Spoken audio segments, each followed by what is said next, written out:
गोंयान आयज एक वेगळो पावणो हुंपला. हर घर जल चालीक लावपी गोंय हें पयलें राज्य थारलां. हाका लागून हांव गोंय सरकाराक तशेंच सगळ्यांक खास करून हांगच्या बायलांक चलयांक परबी दिता म्हण प्रधानमंत्री नरेंद्र मोदी उलयल्यात.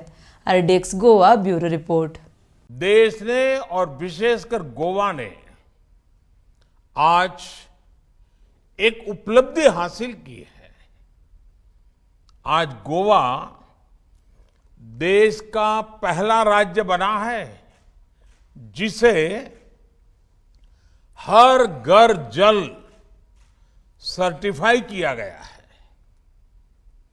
दादरा नगर हवेली एवं दीव और दमन भी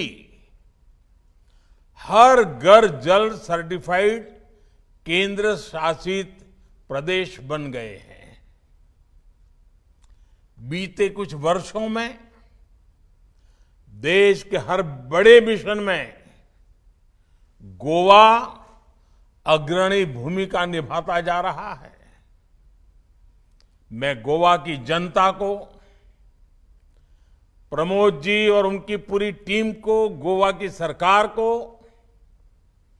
स्थानीय स्वराज की संस्थाओं को, हर किसी को बहुत बहुत शुभकामनाएं देता हूं. आपने जिस प्रकार हर घर जल मिशन को आगे बढ़ाया है वह पूरे देश को प्रेरित करने वाला है.